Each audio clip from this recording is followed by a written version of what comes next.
Paolo Banchero has been on my mind since he got drafted as the #1 overall pick in the 2022 draft. Now, he was pretty awesome in college, but the real question is, can he cut it in the big leagues? In this case, that would be the NBA. So I decided to take you guys through a full breakdown of how things are looking for the rookie and give you my take on Banchero.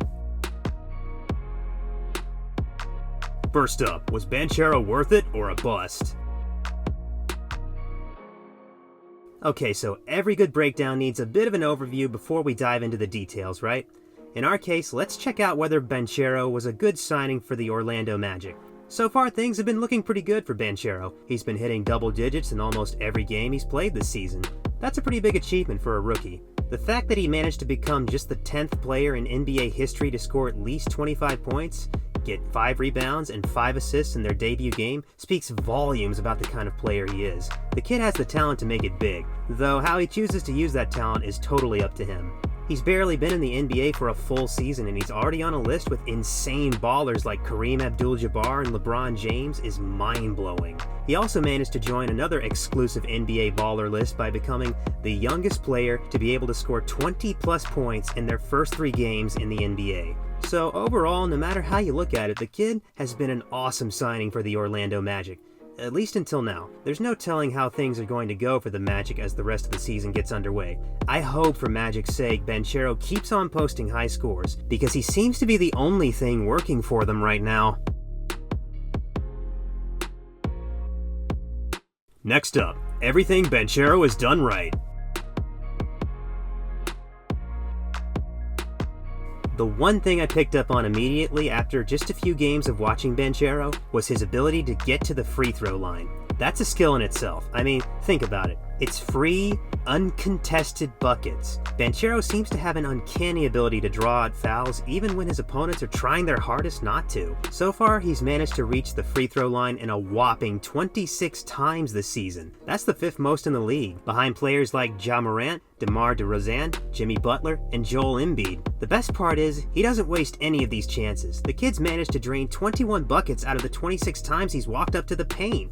Another great quality I've noticed about him is how he's almost always the least passive player on the court. He's constantly pressuring his opponents and making sure they're almost always on their back foot. That makes it very easy for him to catch them slipping up, and before they know it, he's scored another free bucket. Even though we've only just reached the halfway point in the season, Banchero has already attempted 55 floor shots. That's the 8th most in the league. That's not the only good quality he seems to possess either. He's got this unique mix of power and finesse in his offensive package that allows him to overcome opposing defenders pretty easily.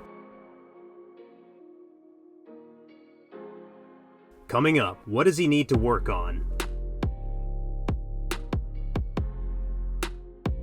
If there's one thing that I feel Paolo Banchero lacks, it's that he hasn't been able to finish much through contact.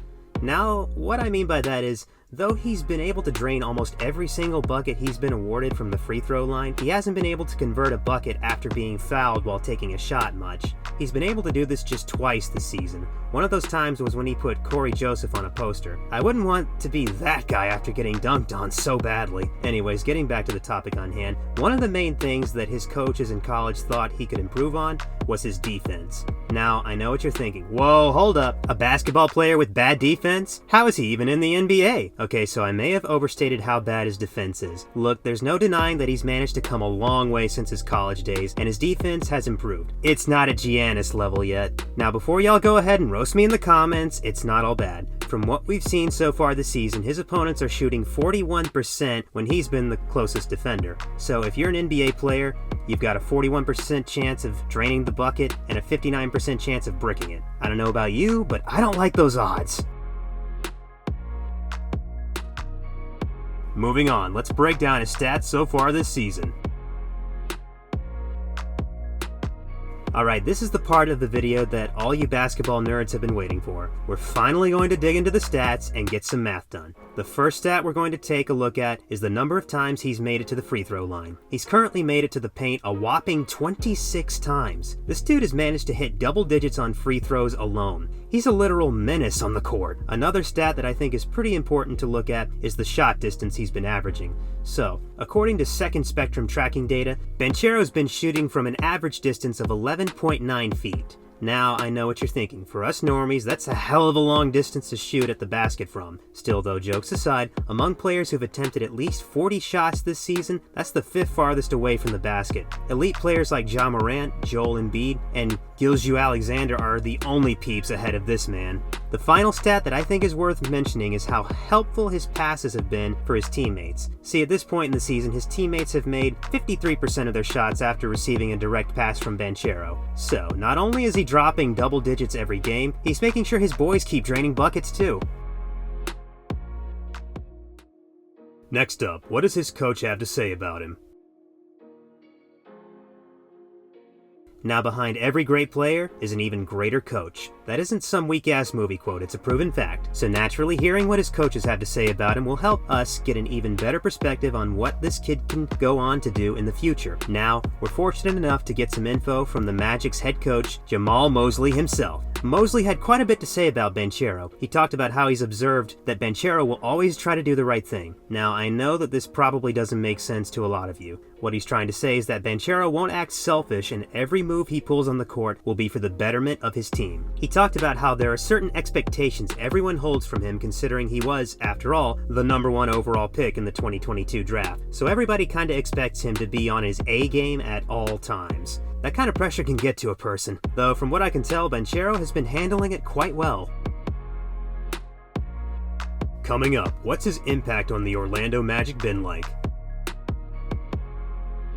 It's no secret that Banchero has been their best signing in a while. I mean, let's be honest. How many of us paid that much attention to the Orlando Magic? However, everything seems to have changed since Banchero joined their roster.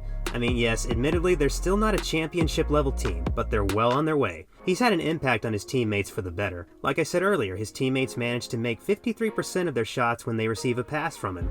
It's almost like he sends a blessing along with the ball and it gives his teammates a buff on their shooting stat. His defensive game is pretty on point too. I think the biggest thing this rookie has going for him is the fact that even when the Orlando Magic are losing, he somehow manages to stand out and never lets his teammates' performance overshadow his own. Like in an article talking about how the Magic lost a game, you'll also see a good chunk of that same article talking about how awesome this dude is. Finally, is there a glass ceiling for the young superstar? Okay, I'm gonna keep this short. There's got to be a point where this kid reaches where he's gonna be like, right, this is it for me. But with the insane start he's managed to get right now, I don't see his prime coming anytime soon. He's gonna develop for a few seasons before hitting LeBron levels. I guess we'll just have to wait and see, eh? Well, that's a wrap for this video. Do you think Paolo Banchero is everything he's hyped up to be? Let us know in the comments below. Make sure to give this video a thumbs up and subscribe to our channel for more videos like this. See you at the next one.